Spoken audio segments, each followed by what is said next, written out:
The market district of Station Talos 9 smelled like 1,000 worlds mixed together. Spices from distant planets, the metallic tang of recycled air, and the sweet scent of exotic fruits created a symphony that made Jiwon's nose twitch. He walked slowly through the crowded passages, keeping his daughter Hana close.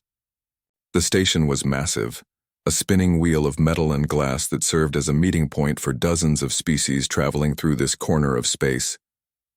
Hana tugged at his sleeve, her eyes wide with wonder. At 8 years old, everything amazed her. A vendor with 6 arms juggled glowing orbs. A creature made entirely of water floated past in a containment suit. Music that sounded like wind chimes played from somewhere nearby. "Papa, can we look at the toys?" Hana asked, pointing to a stall displaying colorful items that shifted shapes. Jiwon checked his watch. They had 3 hours before boarding the colony ship that would take them to their new home. 3 hours before leaving everything familiar behind and starting fresh on New Terra. 2 years had passed since Mirai died, but the weight of her absence still pressed against his chest like a physical thing. 15 minutes, he said, managing a smile. "Stay where I can see you." Hana darted toward the toy stall, her black hair bouncing.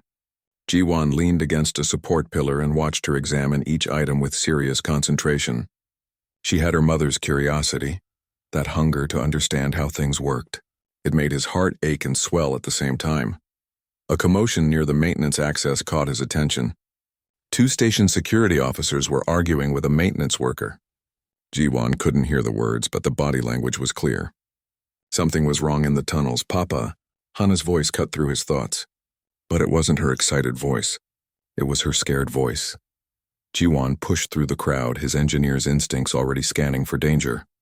He found Hana standing at the entrance to a narrow passage between stalls. She wasn't alone.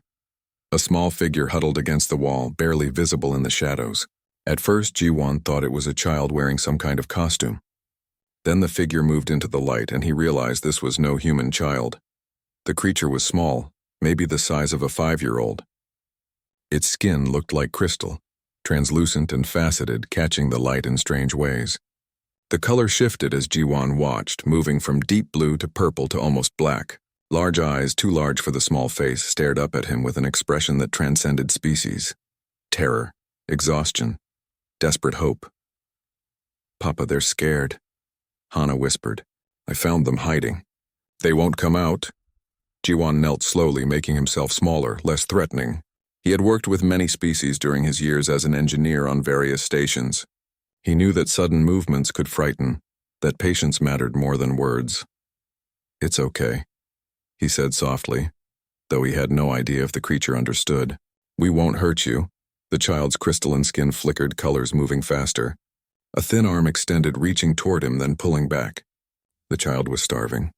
Jiwon could see it in the way the crystal skin seemed dull, cracked in places. The small body shook. Jiwon pulled out the sandwich he had saved for later and unwrapped it slowly. He broke off a piece and held it out, not moving closer, letting the child decide. For a long moment, nothing happened. Then slowly the alien child crawled forward. The movement was painful to watch, each motion careful as if the child expected to be hit. Small fingers, 4 on each hand, took the bread. The child sniffed it, then ate with desperate speed. "Hana, get my water bottle," Jiwon said quietly. His daughter hurried back and handed him the bottle. The alien child drank like someone who hadn't had water in days. Crystal skin began to brighten slightly, colors shifting to lighter purples and blues. "Can you understand me?" Jiwon asked. The child looked up at him. A small voice, barely a whisper, spoke in broken universal standard. "Home, you smell like home." The words hit Jiwon like a physical blow. This child was lost, alone, searching for something familiar in a universe that had taken everything. He knew that feeling.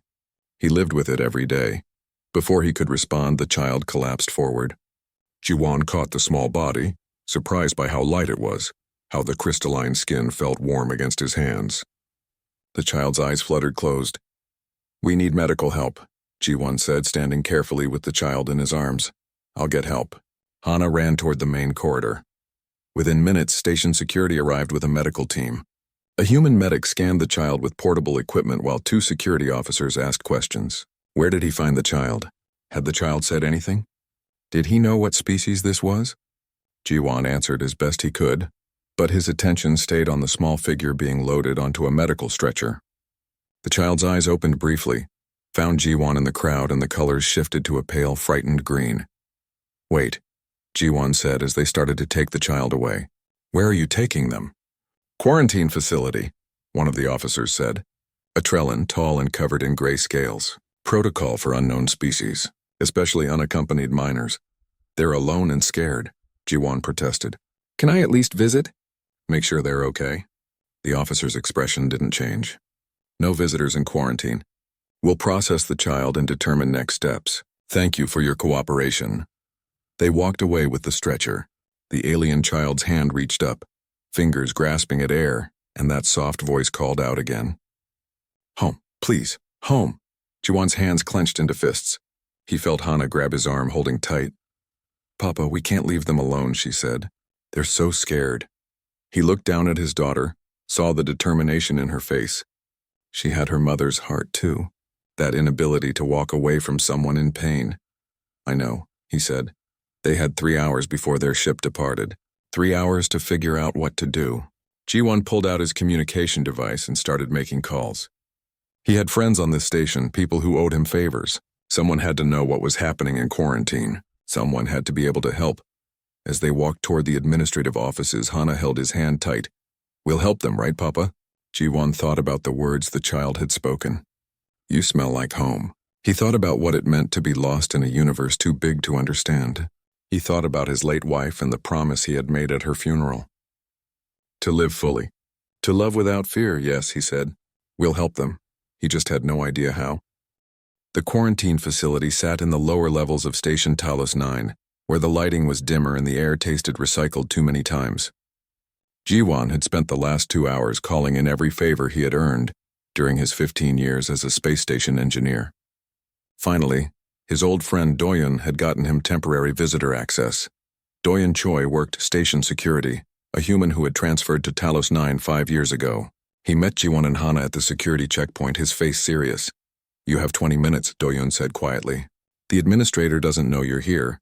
If anyone asks, you're consulting on the environmental systems for the child's holding cell." "Thank you," Jiwon said. "Don't thank me yet. What you're about to see, it's not good." They walked through sterile corridors until they reached a viewing window. Inside a small room, the alien child sat on a medical bed, hooked up to monitoring equipment. The crystalline skin had turned almost completely gray, the color of ash. The child's head hung low, small shoulders shaking. "They won't eat," Doyeon said. Medical team tried 4 different food types. The child just sits there. They keep saying the same word over and over. Sounds like Kethra or something close. Hana pressed her hand against the glass. "Papa, they look so sad. Can I go in?" Jiwon asked. Doyeon hesitated, then nodded. "I'll come with you, protocol." The door slid open with a hiss. The alien child's head snapped up and those large eyes locked onto Jiwon. The gray color rippled, shifting slightly toward purple. The child made a sound, something between a gasp and a sob. Jiwon approached slowly and knelt beside the bed. "Hey there. Remember me?" The child reached out with both small hands and grabbed Jiwon's arm. The touch was gentle, desperate. "Home," the child whispered. "You smell like home. Please don't leave, please." Something broke inside Jiwon's chest. He gathered the small child into his arms, feeling the fragile body tremble. "I'm here. It's okay. I'm here." The child buried their face against his shoulder and the crystalline skin began to warm, colors shifting slowly from gray to purple to a soft blue. "Papa?" Hana stood at the doorway, her eyes wet. "Can they come with us?" Doyeon cleared his throat. "That's complicated. The child is classified as an unaccompanied refugee. Station protocol requires processing before any placement decisions." "How long does processing take?" Jiwon asked, still holding the child. "Usually 6 to 8 weeks, sometimes longer. Our ship leaves in 2 hours. I know." Jiwon felt the child's grip tighten on his shirt. He couldn't leave this small being alone in a gray room for weeks, maybe months. He couldn't walk away, but he also couldn't miss the colony ship. Everything he owned was already loaded. Their new home, their new life waited on New Terra. "I need to talk to someone," Jiwon said. "Someone who can make decisions." Doyeon pulled out his communication device. "I know someone. Dr. Yoonji Kim. She's a xenobiologist who studies refugee populations. If anyone can help, it's her. 20 minutes later, they sat in a small conference room. Dr. Kim was a middle-aged woman with kind eyes and hands that moved constantly as she talked. She had spent the last 15 minutes examining the child with a portable scanner while explaining what she found. "This child is Velen," Dr. Kim said. "I've only read about them in academic journals. Their homeworld was destroyed 3 years ago when their sun went supernova. The entire species became refugees. Last I heard, only about 3,000 survived." "What happened to this child's family?" Jiwon asked. Dr. Kim's expression darkened. 3 weeks ago, a transport ship carrying Velen refugees was attacked by raiders. The ship was destroyed. No survivors were reported. She looked at the child, who sat quietly in Jiwon's lap, one small hand holding his fingers.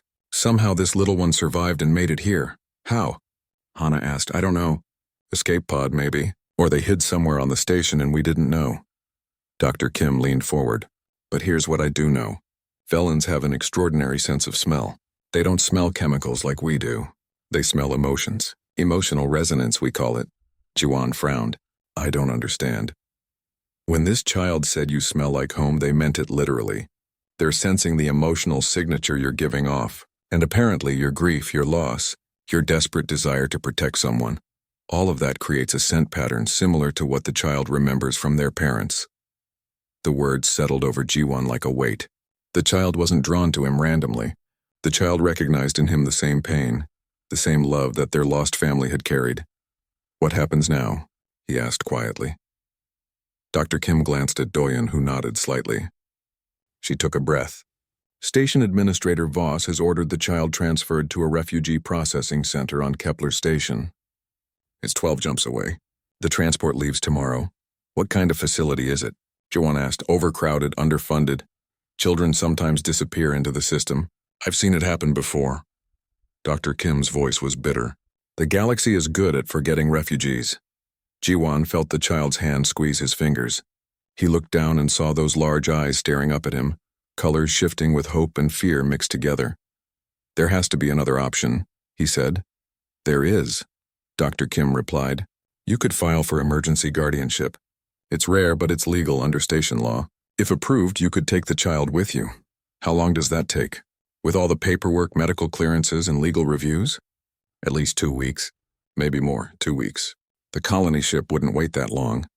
Jiwon would lose his passage, his new job, the house he had already paid for. Everything he had planned for Hana's future. Papa?" Hana touched his arm. "What are we going to do?" Jiwon looked at his daughter. He saw her mother's eyes looking back at him. He remembered Mireille's voice, something she had said a month before the accident. "We don't get to choose when love shows up, Jiwon. We only get to choose whether we're brave enough to accept it." He looked at the alien child in his lap, at the crystalline skin that had brightened from gray to soft purple. The child's colors showed hope, trust, the beginning of healing. "I need to make a call," Jiwon said. He contacted Captain Hyun Lee of the New Dawn, the colony ship. The captain's face appeared on the communication screen, weathered and serious. "Mr. Park, is everything all right?" Jiwon explained the situation quickly. The child. The choice. The impossible timing. Captain Lee was quiet for a long moment. Then he said, "I lost my family in the border wars, wife and 2 sons. I understand what it means to find something worth protecting again." He paused. "I can hold the ship for 72 hours. Not a minute longer. If you can get guardianship paperwork started and show progress, I'll take you all. But you need to move fast. Thank you, Captain. Don't thank me yet. You have 3 days to navigate a legal system designed to move slowly. And Mr. Park, make sure you're doing this for the right reasons. That child needs a parent, not someone trying to fix their own pain." The screen went dark. Jiwon sat in silence, feeling the weight of the decision pressing down. Dr. Kim and Doyen watched him carefully. The alien child looked up at him and said, in that soft, broken voice, "Stay?" "Yes," Jiwon heard himself say. "I'll stay. We'll figure this out together." The child's colors exploded into bright blues and purples like a sunrise made of crystal. Small arms wrapped around his neck. Hana smiled. The first real smile Jiwon had seen from her in weeks. And somewhere in his heart, in a place that had been cold and dark for 2 years, something warm flickered to life. Jiwon named the child Bora. It meant purple in Korean. And the child's crystalline skin stayed mostly purple now, with threads of blue running through it when Bora felt happy. Dr. Kim said that Velans didn't have names the way humans did. They identified each other by scent patterns. But Bora needed something to be called while living among humans, and the child seemed to like the sound of it. Bora, the small alien would whisper, testing the word. Bora. They spent the first day in a small temporary housing unit on the station. Dr. Kim had pulled strings to get them out of the quarantine facility. Now they had 2.5 days to make the impossible happen. Jiwon sat at the small desk, surrounded by digital documents that he barely understood. Legal language from 3 different species' legal codes tangled together into something that made his head hurt. Emergency guardianship required proof of adequate housing, financial stability, cultural competency, and medical capability to care for a non-human child. Hana sat on the floor with Bora, teaching the alien child how to play with her drawing pad. Bora learned fast, small fingers tracing shapes that Hana demonstrated. The child's colors shifted with concentration, going darker when focused, brighter when pleased with a drawing. Papa, look. Hana held up the pad. Bora drew a star. Jiwon looked over and smiled. The shape was more like a spiral than a star, but close enough. That's wonderful, Bora. The alien child's colors brightened to almost white with joy. A knock on the door interrupted the moment. Doyen entered, followed by a tall figure covered in gray scales. The Trellin wore an administrator's uniform, and his expression was not friendly. Mr. Park, the Trellin said, his voice flat. I am Administrator Voss. I understand you are attempting to file for emergency guardianship of the Velan child. Jiwon stood, instinctively moving between Voss and Bora. Yes, I'm preparing the paperwork now. I see. Voss's eyes moved to Bora, then back to Jiwon. I must inform you that your application will be denied. On what grounds? Multiple grounds. You are not Velan. You have no experience raising alien children. You have no established residence as you are in transit to a colony world. And most importantly, there is a better option available. Jiwon felt his heart sink. What option? A Velan elder named Rethi is arriving on the station in 18 hours. He has been granted authority by the Velan Council to oversee all Velan refugees. He will take custody of the child and arrange proper placement with Velan caregivers. Bora is comfortable here, Jiwon said. Ripping the child away now would cause trauma. The child needs to be with their own kind, Voss replied. This is not negotiable. The decision has been made. The administrator turned to leave. Bora's colors had gone completely black, the color of fear. The child ran to Jiwon and wrapped small arms around his leg, holding tight. Please, Bora whispered. Don't let them take me, please. After Voss left, Jiwon sat on the floor with Bora in his lap. The child was shaking, colors flickering between black and dark purple. Hana sat next to them, her hand gently stroking Bora's crystalline arm. What do we do, Papa? Hana asked quietly. Before Jiwon could answer, Dr. Kim arrived. She looked tired but determined. I heard about Voss's visit, she said. He's within his legal rights, unfortunately. But there's something you should know. I contacted the Velan community on New Terra. There are about 50 Velans living there. They've agreed to help if you get guardianship approved. Voss said it won't be approved. Voss doesn't make the final decision. The station council does. And I know 2 of the 5 council members personally. Dr. Kim knelt beside them. But here's the thing. Rethi, the Velan elder, he's not wrong about the cultural issues. Velan children need specific care, special lighting for nutrition, temperature regulation, cultural education. Can you actually provide all that? Jiwon looked down at Bora. The child had fallen asleep in his arms, exhausted from fear. The crystalline body felt warm, alive, trusting. I don't know, he admitted, but I'll learn. I'll do whatever it takes. That's not enough, Dr. Kim said gently. Love doesn't solve everything. Bora needs more than good intentions. The words stung because they were true. Jiwon was an engineer, not a xenobiologist. He knew how to fix machines, not how to raise an alien child whose biology he barely understood. Then help me, Jiwon said. Teach me. Give me the information I need. I'll prove I can do this. Dr. Kim studied him for a long moment. Then she nodded. Okay, we have 18 hours before Rethi arrives. I'll teach you everything I can about Velan children, but you need to understand something. If Rethi decides to challenge your guardianship, he can demand a traditional Velan bonding ceremony. What's that? A psychic connection.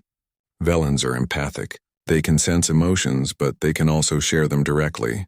The ceremony tests whether your bond with Bora is genuine. If it's not, if you're doing this for the wrong reasons, it will show, and it can be dangerous for humans. The psychic feedback can cause permanent neurological damage. Jiwan felt Bora stir in his arms. The child looked up at him with those large, trusting eyes. Would it hurt, Bora? Jiwan asked. No, only you. Then I'll do it if I have to. Dr. Kim shook her head with something like admiration. You're either very brave or very foolish. I'm not sure which. Maybe both, Jiwan admitted. The next 18 hours passed in a blur. Dr. Kim brought equipment and supplies, teaching Jiwan how to adjust lighting frequencies for Velan nutritional needs. Velans absorbed certain light wavelengths through their crystalline skin. Too little and they starved. Too much and they could overheat. She taught him about temperature regulation. Velans needed cooler environments than humans, between 15 and 18 degrees Celsius. She explained the color system. Black meant fear or pain. Dark purple meant sadness. Bright purple or blue meant happiness. White meant intense joy. Red meant anger, though Velan children rarely felt anger. Green meant illness. Jiwan absorbed everything like a student cramming for the most important test of his life. Hana helped, taking notes on her pad, asking questions that Jiwan hadn't thought of. Bora watched them learn, colors shifting with something that looked like hope. When Rethi arrived, he came with 2 other Velans, all 3 wearing flowing robes that seemed to shift colors with their skin. Rethi was old, his crystalline form darker and more faceted than Bora's. His eyes held the weight of loss. They met in a conference room. Bora sat between Jiwan and Hana, holding both their hands. I am Rethi, the elder said, his voice carrying harmonics that made the air vibrate. I speak for the Velan people. I have come for the child. The child has a name, Jiwan said. Bora, Rethi's colors flickered, something unreadable. Bora, a human word. The child has already begun to forget their heritage. The child is right here and can speak for themselves, Jiwan replied. Maybe you should ask Bora what they want. Rethi looked at the small child. Young one, would you come with me? I can take you to other Velan children. You would learn our songs, our stories. You would not be alone among aliens. Bora's colors darkened to deep purple. The child pressed closer to Jiwan. I want to stay with Papa. The word Papa hit Jiwan like electricity. Bora had never called him that before. Rethi's expression hardened. This human cannot give you what you need. He cannot teach you to sing the crystal songs. He cannot show you how to walk the memory paths. He can love me, Bora interrupted, voice small but clear. He can stay. He doesn't leave. Rethi was silent for a long moment. Then he said, Human. You would keep this child from their own people? From their culture? No, Jiwan said. Dr. Kim contacted the Velan community on New Terra. They've offered to help teach Bora about Velan culture. I'm not trying to erase where Bora came from. I'm just trying to give them a safe place to grow. Words are easy, Rethi said. The bonding ceremony will show the truth. Do you accept? Jiwan felt Hana grip his hand tighter. He felt Bora's small body pressed against his side. He thought about Mireille and what she would say. She would tell him to be brave. To choose love even when it was terrifying. I accept, Jiwan said. Rethi nodded slowly. Tomorrow at dawn. Prepare yourself, human. The ceremony will reveal everything you are. Everything you hide. Everything you fear. If your heart is false, you will pay the price. After they left, Jiwan sat in silence. Dr. Kim put a hand on his shoulder. You can still back out, she said. Jiwan looked at Bora, at the child's worried purple colors. No, he said. I can't. The ceremony room was cold. Not physically cold, though the temperature had been lowered to Velan comfort levels. It was the kind of cold that came from fear, from knowing that in a few minutes every hidden part of yourself would be exposed. Jiwan sat cross-legged on a mat made of woven crystal fibers. Bora sat across from him, small and fragile-looking in the dim light. Around them, 5 Velan elders formed a circle, including Rethi. Their colors shifted in slow synchronized patterns, creating waves of light in the darkness. Dr. Kim stood outside the circle with Hana. His daughter's face was pale with worry. She had cried earlier, begging him not to do this. He had held her and promised he would be okay. He hoped it wasn't a lie. "The ceremony will begin," Raytheon announced, his voice taking on that harmonic quality that made the air vibrate. "Human, do you understand what you face?" "I understand," Ji-won said. His voice sounded steadier than he felt. "You will experience the child's memories and emotions. The child will experience yours. There is nowhere to hide, nothing to conceal. If your bond is false, if you seek to use this child to fill the emptiness in your own heart, rather than genuinely caring for theirs, the connection will reject you. The pain will be severe. Permanent damage is possible." "I understand," Ji-won repeated. Raytheon looked at Bora. "Young one, do you consent to this bonding?" Bora's colors flickered nervously, but the child nodded. "Yes. Then we begin." The elders started to sing. The sound was unlike anything Ji-won had heard before, not quite music, not quite language. It resonated in his bones, in his teeth, in the base of his skull. The crystal walls of the chamber picked up the vibrations and amplified them, creating a symphony that seemed to come from everywhere and nowhere. Bora's crystalline skin began to glow. Soft at first, then brighter. Threads of light emerged from the child's body, reaching across the space between them like seeking fingers. "Give me your hands," Bora whispered. Ji-won extended his hands. The moment Bora's small fingers touched his, the world dissolved. He wasn't in the ceremony room anymore. He was standing in a place made of light and sound and emotion. Colors swirled around him, and he could feel them as physical sensations. Purple tasted like sadness. Blue felt like hope. Black was the texture of fear. Memories crashed over him like waves. He saw through Bora's eyes, saw a world of crystalline forests where trees sang in the wind, saw two figures, larger than Bora, their colors warm and bright. Parents. The love they felt for their child was a physical thing, like being wrapped in warm sunlight. Then the memories turned dark. Alarms, screaming, the world shaking. Bora being shoved into a small space, metal walls closing around them. The parents' colors going red with fear, then white with desperate love. A voice saying, "Stay quiet, stay hidden, we love you, we love you, we love you." Darkness. Silence. The cold of metal walls. Days or weeks or months, time lost meaning. The slow dimming of colors as hope faded. The gray of near death, then a new memory. A man's face. Warm brown eyes. A gentle voice. Food and water. And that smell. That scent that wasn't scent. The emotional resonance of someone who understood loss, who knew how it felt to be hollow inside, who was choosing to care anyway. Home. The man smelled like home. Ji-won felt tears on his face. But the ceremony wasn't done. Now it was his turn. Bora entered his memories like a child walking into a vast cathedral. He felt the child's presence moving through his past, gentle but curious. There was no hiding. Bora saw everything. Saw Mirai laughing on their wedding day, her dress spinning as she danced. Saw the moment Hana was born, that rush of terrifying, overwhelming love. Saw the years of happiness, of building a life together, of feeling complete. Then saw the call, the accident, the hospital. Mirai's hand going cold in his, the emptiness that followed, like someone had reached into his chest and removed something vital.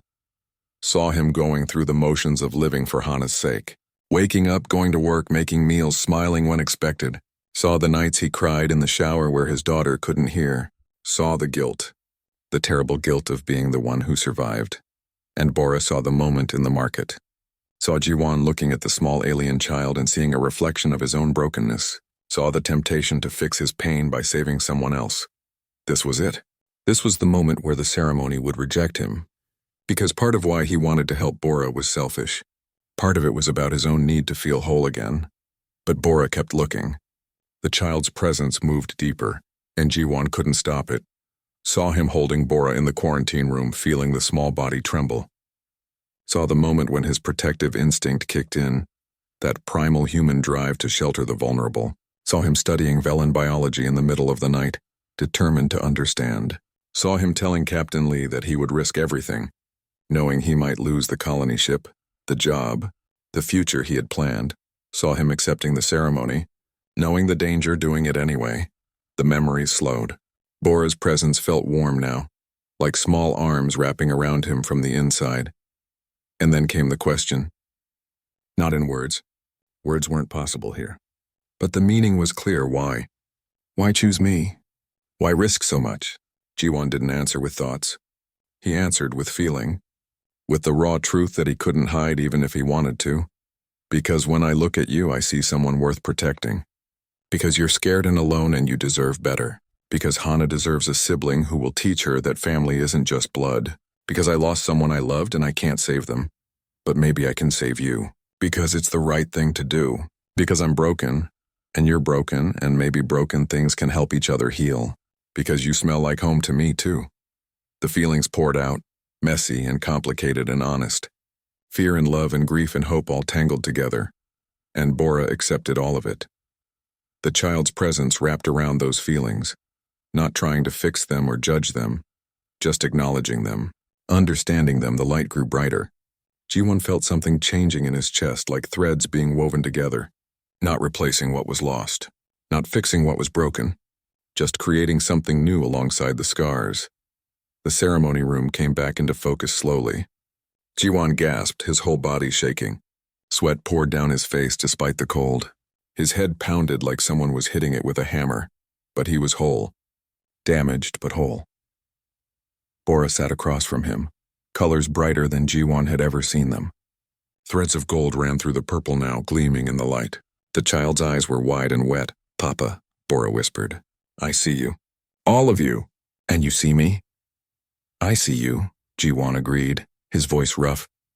Rithi stepped forward, his ancient face unreadable. He studied Bora's colors for a long moment, then looked at Jiwon. The bond is true, Rithi said finally. The child has chosen and the choice is genuine. But understand this, human. You have accepted a sacred responsibility. This child must know their heritage. They must learn the crystal songs and walk the memory paths. They must understand what it means to be Velen. I know, Jiwon said. I'll make sure of it. I promise, Rithi nodded slowly. The Velen community on New Terra will hold you to that promise. I will contact them and arrange for teachers. And I will visit, to ensure the child thrives. You're welcome any time, Jiwon said. Something that might have been a smile crossed Rethi's crystalline face. You are brave, human. Foolish, perhaps. But brave. He looked at Bora. Young one, you have found a new family. May you grow strong and remember your people. Bora stood and bowed in a way that seemed instinctive, something the child had learned from their original parents. Thank you, Elder Rethi. When the ceremony was done and the elders had left, Hana ran to Jiwon and threw her arms around him. She was crying, her small body shaking with relief. You're okay, Papa, you're okay. Jiwon held his daughter close. I'm okay. We're all okay. Bora joined the embrace, small crystalline arms wrapping around both of them. The child's colors were bright gold and purple, warm and content. Dr. Kim approached with a smile. I have good news. With Rethi's blessing, the emergency guardianship has been approved by the station council. You're officially Bora's guardian, and Captain Lee is holding the ship for you. You leave in 6 hours, 6 hours. Enough time to gather their things, to say goodbye to the station, to prepare for the journey ahead. Jiwon looked at his family. His daughter. His new child. Both looking at him with trust and love. Let's go home, he said. Bora's colors flashed white with joy. Home, we're going home. Yes, Jiwon thought, finally. We're going home. The colony ship New Dawn was larger than Jiwon expected. It stretched for almost half a kilometer, a massive cylinder that rotated slowly to create artificial gravity. Captain Hyun Lee met them at the boarding gate, his weathered face breaking into a rare smile. Welcome aboard, the captain said. I was starting to think you wouldn't make it. We almost didn't, Jiwon admitted. He carried their bags while Hana held Bora's hand. The alien child's colors flickered with nervous purple as they looked around at the busy docking bay. Captain Lee knelt to look at Bora directly. Hello, little one. I'm Captain Lee. This is my ship. You're safe here. Bora's colors brightened slightly. Thank you, Captain. We've prepared quarters for your family on Deck 7, Captain Lee continued, standing. I took the liberty of adjusting the environmental controls. Temperature is set to 17 degrees and I had my engineer install full-spectrum lighting panels. Dr. Kim sent detailed specifications. Jiwon felt gratitude wash over him. Thank you. That means more than you know. We take care of our passengers, Captain Lee said simply. The journey to New Terra takes 6 weeks. That's a long time for a family to be cooped up. There are recreation areas, a school for the children and communal dining. I encourage you to use them. The more normal we can make this trip, the better. Their quarters consisted of 3 small sleeping rooms connected to a common living area. It wasn't large, but it felt like luxury after the temporary housing on the station. The lighting panels cast a soft, cool glow that made Bora's crystalline skin shimmer. "This is mine?" Bora asked, standing in the doorway of the smallest bedroom. "All yours," Ji-won confirmed. The child walked in slowly, touching the walls, the bed, the small desk. Colors shifted from purple to blue to touches of gold. "I have a room. A real room."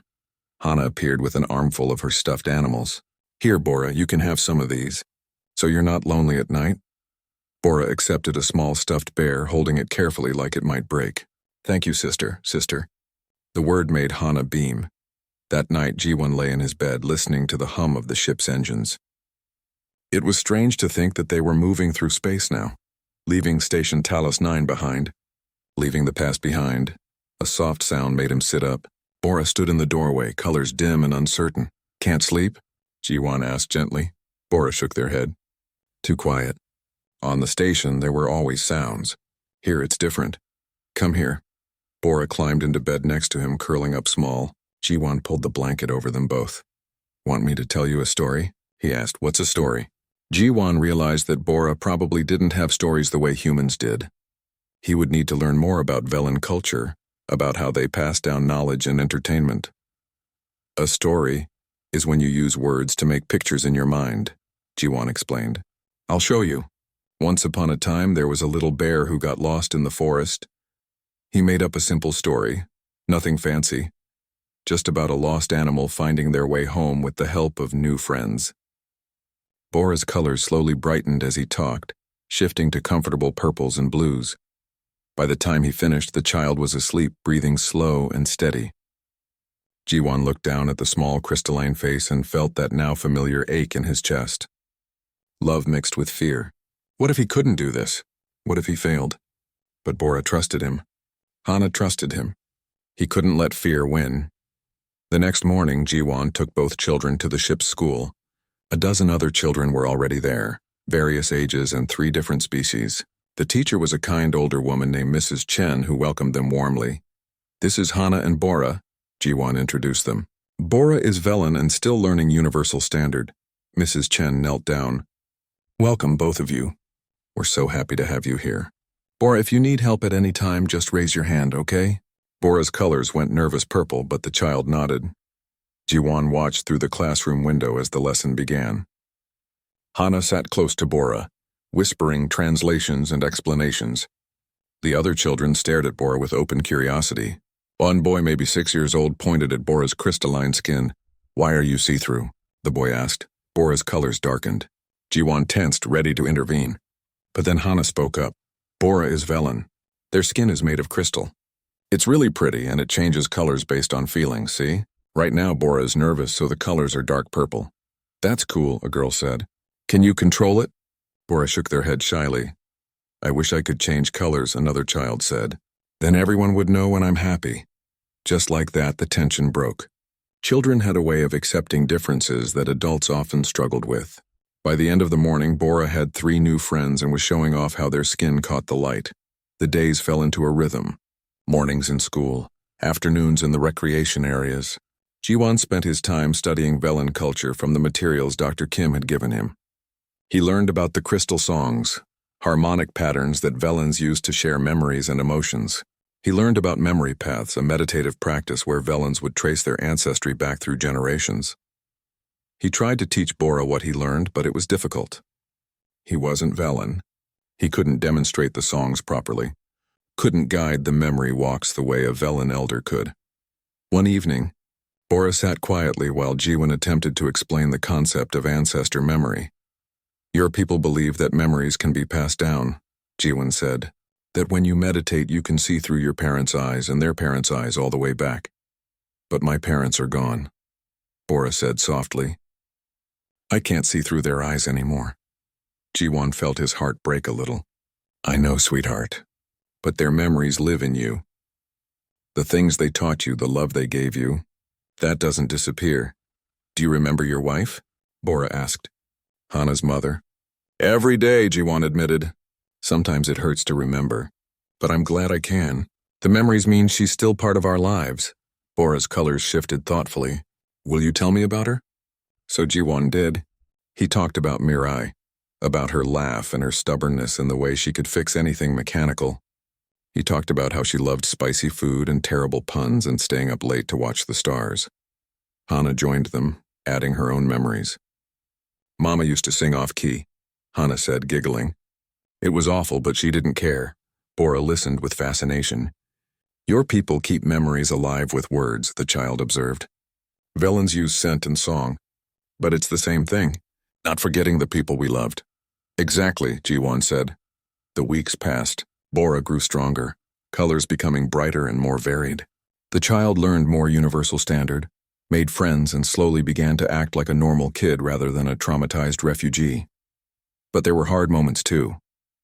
Nightmares that left Bora's colors black and dim, trembling in the middle of the night. Jiwon would hold the child and hum softly until the colors shifted back to purple, until sleep came again. There was the day Bora saw another Velen on the ship, an adult passenger, and ran to them with desperate hope. But the adult wasn't Bora's parent. The recognition in Bora's colors, the shift from white to black in seconds, made Jiwon want to cry. There was the tantrum when Bora wanted something Jiwon couldn't give, and the frustration turned colors red. Jiwon had to learn how to set boundaries while still being gentle, how to be a parent rather than just a rescuer. Hana struggled too. One evening she exploded in anger. You spend all your time with Bora, she shouted. I know they need help, but I'm your daughter. Doesn't that matter? Jiwon felt the guilt crash over him. She was right. He had been so focused on Bora's needs that he had neglected Hana. You're absolutely right, he said quietly. I'm sorry. You matter so much, Hana. You're my daughter and I love you. I've been a bad father. Hana's anger crumbled into tears. I love Bora too, I do. But I miss you, Papa. I miss how it used to be, just us. They talked for hours that night. Really talked. About grief and change and fear and love. About how families grow and shift and sometimes it's messy and hard. Things won't ever be exactly like they used to be, Jiwon said. But that doesn't mean I love you less. Nothing could ever make me love you less. I know, Hana whispered. I just needed to hear you say it. After that, Jiwon made sure to spend time alone with Hana every day. Just the two of them, father and daughter.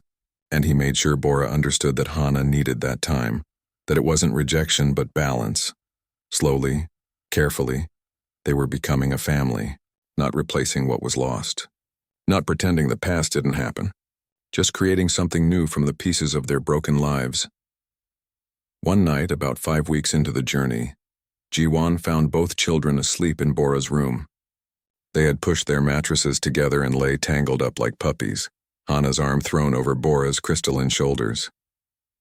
He stood in the doorway and took a picture with his comm device. Someday, when they were older, he would show them this moment. Proof that broken things could heal, that families could be chosen as much as born. That love was bigger than loss. Captain Lee's voice came over the ship's communication system. Attention all passengers. We are entering the new Terra system. Arrival in 6 days. Welcome home. Jiwon looked at his sleeping children and smiled. Yes. Welcome home. New Terra appeared in the viewport like a promise. Blue and green and white with 3 moons hanging in the black sky like silver coins. Jiwon stood with Bora and Hana, watching their new home grow larger as the new dawn approached. It's beautiful, Hana whispered.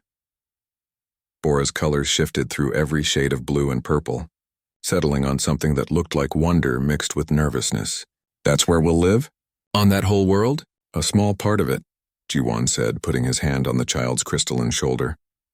But yes, that's home now. The landing process took hours. The ship descended through atmosphere, burning hot as friction gripped the hull. Then they were through the clouds, flying over vast forests and blue oceans and cities that sparkled in the sunlight. Port Victoria was the main colony city, home to about 50,000 humans and maybe 10,000 other species. The spaceport was busy with activity, ships coming and going, cargo being loaded and unloaded, families waiting to greet new arrivals. Captain Lee met them at the exit ramp. Your housing assignment is in the West Side District. It's a good neighborhood, mixed species, close to schools. The Velen community lives mostly in the Crystal Quarter, about 3 kilometers north. I took the liberty of contacting them. They're expecting you. Thank you for everything, Captain, Jiwan said, shaking the older man's hand. Captain Lee smiled. Take care of those children. And remember, if you ever need anything, you can reach me through the Port Authority. I stop here every 6 weeks. Their new home was a modest 2-story building with a small garden.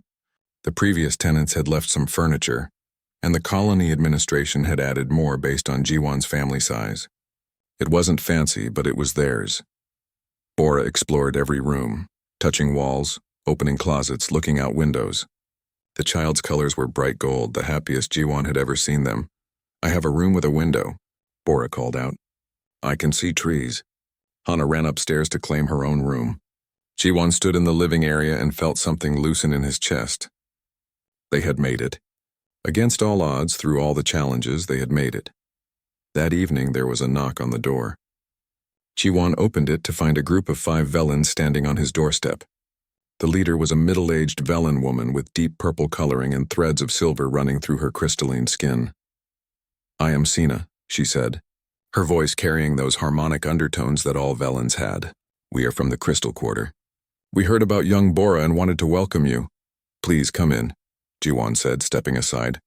The Velens entered, their colors shifting as they looked around. Bora appeared at the top of the stairs, froze, and then slowly came down. The child's colors flickered between hope and fear. Sina knelt to Bora's level. Hello, little one. What is your birth scent? Bora's colors went confused. I don't know. My parents called me. I don't remember the sound. That's all right, Sina said gently. We can find it together. I am a songkeeper. I teach the old ways to our young ones. Would you like to learn? Bora looked at Jiwan, seeking permission. It's up to you, Jiwan said, but I think it would be good. I want you to know where you come from. Okay, Bora said quietly.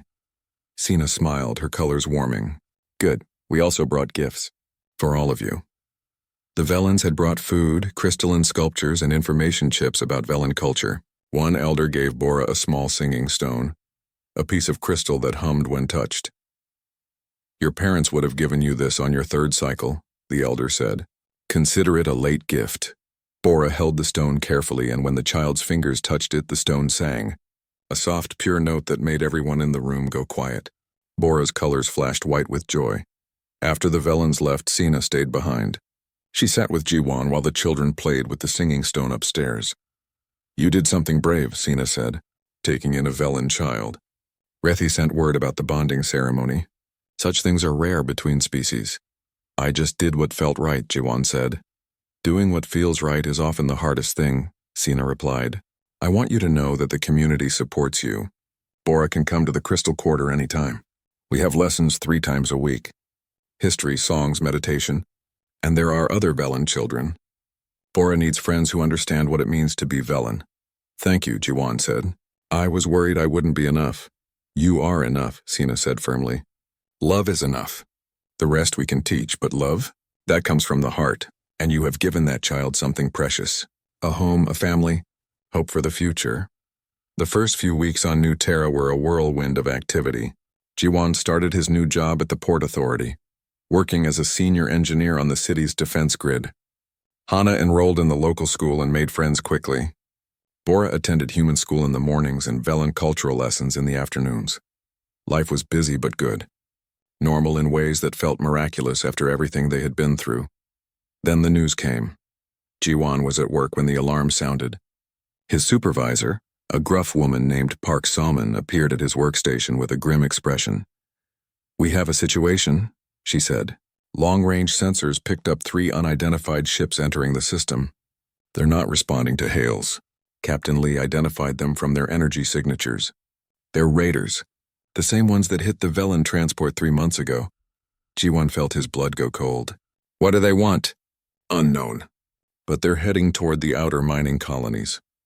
We need to boost the defense grid now. For the next 6 hours, Jiwan worked without stopping. The defense grid was a network of satellites and weapons platforms that protected the planet from attack. But it was old, designed more for deterrence than actual combat. If those raiders wanted to hit the colonies, the grid might not be enough. He called home during a brief break.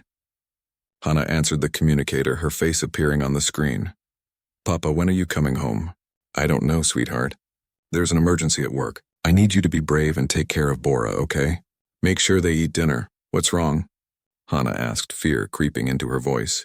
Jiwon wanted to lie to protect her, but he had promised after Mirai died to always be honest. There are some bad ships in the system, he said, but we're working to keep everyone safe. I'll be home as soon as I can. Bora appeared behind Hana, colors dark with worry. Papa, are the bad people coming here? I won't let them hurt you, Jiwon said. I promise. Both of you stay inside. Lock the doors. I'll be home soon. He ended the call and went back to work. His hands moved quickly across the controls, rerouting power, adjusting targeting algorithms, trying to squeeze every bit of efficiency from the aging system. Park Sumin stood at the main console, coordinating with the Colonial Defense Force. 3 small ships had launched from the planet's surface, armed with outdated weapons but crewed by volunteers willing to fight. The raiders are changing course, one of the techs announced. They're heading toward Port Victoria. Why? Someone asked. There's nothing valuable in the city. Jiwon's mind raced. Then it clicked. The spaceport. They want ships. If they can steal colonial transports, they could hit multiple targets before we respond. Can we stop them? Park Soman asked. Not with what we have, Jiwon admitted. The grid can damage them, maybe destroy one. But 3 ships? They'll get through. Then we need to improvise, Park Soman said. Ideas?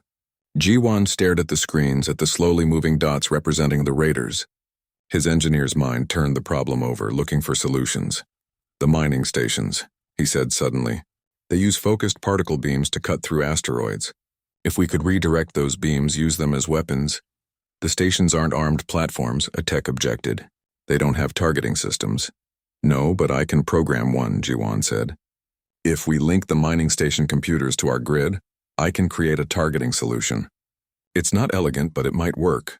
Park Soman looked at him. How long? Give me 2 hours. You have one. Jiwon's fingers flew across the keyboard. Code streamed across his screens. Complex algorithms that would turn civilian equipment into improvised weapons. It was dangerous, possibly illegal, and absolutely necessary. 50 minutes later, he had a working prototype. Testing now, he announced. On the main screen, one of the mining stations powered up its cutting beam and aimed it at an empty section of space. The beam fired, a lance of focused particles that could cut through solid rock. It works, Park Soman said. Get the other stations online. We have 30 minutes before the raiders enter range. Jiwon worked faster than he ever had in his life. 1 mining station came online. Then another. Then a third. By the time the raiders crossed into the defense zone, 6 mining stations were armed and ready. Fire on my mark, Park Soman said. She watched the screens, calculating trajectories. Mark. The mining beams fired simultaneously. 3 hit empty space as the raiders dodged. But 2 beams caught one of the raider ships. The particle beam cut through the hull like a knife through paper. The ship exploded in a flash of light. 1 down, someone cheered. The other 2 raiders scattered, trying to evade. But Jiwon's targeting program tracked them, adjusting for their movements. The mining stations fired again, another hit. Another explosion, 2 down. The last raider ship turned and fled, accelerating hard toward the edge of the system. The colonial defense ships gave chase, but the raider was faster. They're getting away, a tech said. Let them, Park Soman replied. They'll tell the 3 months passed on New Terra. The seasons changed, bringing warm winds that smelled like flowers Jiwon didn't recognize. The city grew more familiar with each passing day. The route to work became automatic. The neighbors became friends. The strange became normal. Bora thrived in ways that made Jiwon's heart swell. The child had grown taller, crystalline skin brighter and more complex in its patterns. The threads of gold that had appeared during the bonding ceremony had spread, creating intricate designs that Sina said were a sign of healing and new family bonds. The Velen lessons had become the highlight of Bora's week. Every afternoon the child would run to the crystal quarter, where Sina and the other elders taught the old ways. Bora was learning to sing the crystal songs, those harmonic frequencies that carried memory and emotion. The child's voice was getting stronger, more confident. One evening, Bora came home excited, colors flashing white and gold. Papa, Hana, I learned something today. They gathered in the living room. Bora stood in the center, took a deep breath, and began to sing. The sound was unlike anything human vocal cords could produce. It resonated in the air, making the windows vibrate softly. The song carried feelings, not words. Love and loss and hope and home all mixed together into something beautiful. When the song ended, Hana had tears in her eyes. "That was amazing," she whispered. Bora's colors glowed with pride. "Sina says I have a gift for the songs. She says my parents would be proud." "They would be," Jiwon agreed, his voice thick with emotion. "I'm proud too." Hana had changed too. She had joined the school's art club and discovered a talent for painting. Her bedroom walls were covered with artwork, including a portrait of their family that showed Jiwon, Hana, and Bora standing together under 3 moons. She had used blues and purples for Bora, making the alien child look like part of the night sky. "It's perfect," Jiwon had said when she showed him. "We're perfect," Hana replied simply. "We're weird and broken and put together wrong, but we're perfect anyway." Jiwon worked long hours, but he made sure to be home for dinner every night. They had started a tradition. Each person would share one good thing and one hard thing from their day. It kept them connected, kept them talking, kept them honest. "My good thing," Hana said one evening, "is that I got an A on my history test. My hard thing is that some kids at school asked weird questions about Bora." "What kind of questions?" Jiwon asked carefully. "Stuff like, is it a boy or girl? And how do you know it won't hurt you?" Hana scowled.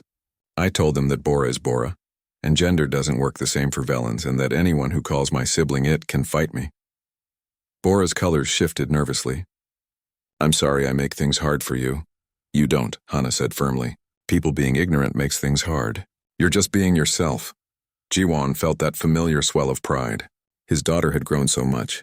She was becoming the kind of person who stood up for others, who saw through fear to compassion. "My turn," Bora said. "My good thing is that I made a new friend. Her name is Tara.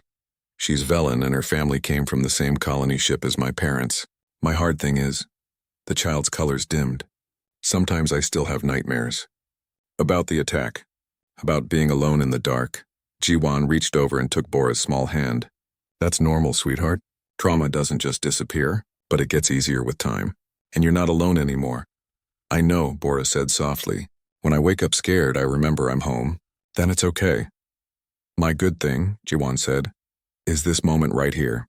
Having dinner with my 2 wonderful children. My hard thing is that work has been stressful.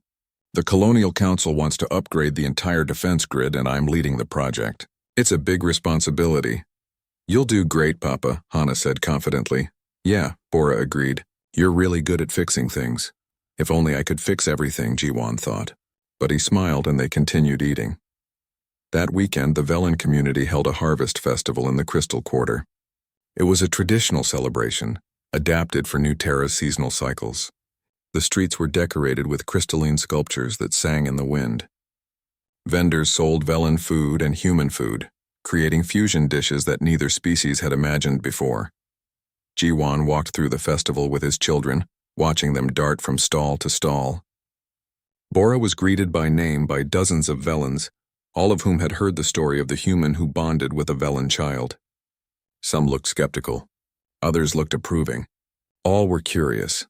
Sina found them near the Song Pavilion, where young Velans were performing traditional pieces. "Jiwon," she said warmly. "I'm glad you came. Bora, you're on stage in 20 minutes. Bora's colors went pale purple with nervousness. "I'm not ready." "You're more ready than you think," Sina said. "Come, let's prepare." Jiwon and Hana found seats near the front of the pavilion. The stage was simple, just a platform with excellent acoustics. Young Velans performed one by one, their songs filling the air with harmonic beauty. Then it was Bora's turn. The small child walked onto the stage, colors flickering with nerves. Bora looked out at the crowd, found Jiwon and Hana, and the colors steadied to determined purple. Bora sang. The song was one of the oldest, Sina had explained. A memory song passed down through generations. It told the story of the first Velans, how they learned to sing their feelings into crystal, how they created a civilization based on shared emotion and empathy. But Bora added something new. Woven into the traditional melody were new harmonics, new patterns. Jiwon heard loss in those notes, the grief of a destroyed world. He heard fear, the terror of being alone. And then he heard something else. Hope. Love. The feeling of finding home in unexpected places. The audience sat in absolute silence. Some of the older Velans had tears running down their crystalline faces if Velans could cry. When the song ended, the applause was thunderous. Bora ran off the stage straight into Jiwon's arms. The child's colors were bright white, pure joy. I did it, Papa. I really did it. You were amazing, Jiwon said, holding the child close. An elderly Velan approached them. He was ancient. His crystalline form darkened and worn with age, but his colors were warm. That song, the elder said, you added your own verses, your own harmonics. That is how the songs evolve, how they stay alive. He looked at Jiwon. You have raised this child well, human. They know where they come from, but they are not trapped by the past. That is the balance we all seek. Later that evening, as they walked home under the 3 moons, Hana skipped ahead while Bora held Jiwon's hand. Papa, Bora said quietly. Do you ever talk to your wife? Hana's mother. Jiwon was surprised by the question. Sometimes. Not out loud, but in my head I tell her things. About you and Hana, about our life here. What do you think she would say? About me? Jiwon stopped walking and knelt down to Bora's level. I think she would say that you're exactly the kind of person she hoped Hana would have as a sibling. Brave and kind and creative. I think she would love you. Bora's color shifted to soft gold. I wish I could have met her. Me too, Jiwon said. But you know what? In a way, she's part of why you're here. She taught me that love isn't about fear or holding on tight. It's about being open to what life brings you, even when it's scary. They continued walking. When they reached home, Jiwon found Hana in the kitchen making tea. She had learned to make it the way Mirai used to, with honey and a touch of cinnamon. I made enough for 3, she said, pouring cups. They sat together at the kitchen table, sipping tea and talking about the festival. Bora demonstrated some of the new harmonics learned from other young singers. Hana showed them sketches she had made of the crystalline sculptures. It was ordinary. Beautifully, perfectly ordinary. Later, after the children were in bed, Jiwon stood in his room looking at the photo of Mirai on the wall. He had moved it from the bedroom to the hallway where everyone could see it. It felt right having her there. Part of the family, even in absence. We're doing okay, he whispered to the photo. The kids are happy. I'm happy. Well, most days. It's hard sometimes. But we're okay. He touched the frame gently, then went to check on the children before bed. Hana was already asleep, her room covered in artwork and books. He pulled her blanket up and kissed her forehead. Bora's room was dimly lit by the singing stone, which hummed softly on the nightstand. The child was awake, color showing contentment. Can't sleep? Jiwon asked. I'm too happy to sleep, Bora admitted. Today was the best day. Jiwon sat on the edge of the bed. I'm glad. You've come so far, Bora. When I think about that scared child in the market and look at you now, I'm so proud of you, Papa. Bora's voice was soft. Do you remember what I said when we first met? That you smelled like home? I remember. I understand now what that meant. Home isn't a place. It's not a planet or a city or even a house. Bora's colors shifted to warm gold. Home is people who choose to stay. People who love you even when things are hard. People who let you be yourself. Jiwon felt his eyes sting with tears. Yes, that's exactly what home is. Then this is home, Bora said. With you and Hana. This is home. Jiwon pulled the blanket up and kissed Bora's crystalline forehead, marveling at how normal that gesture had become. Sleep well, sweetheart. Papa? One more thing. What is it?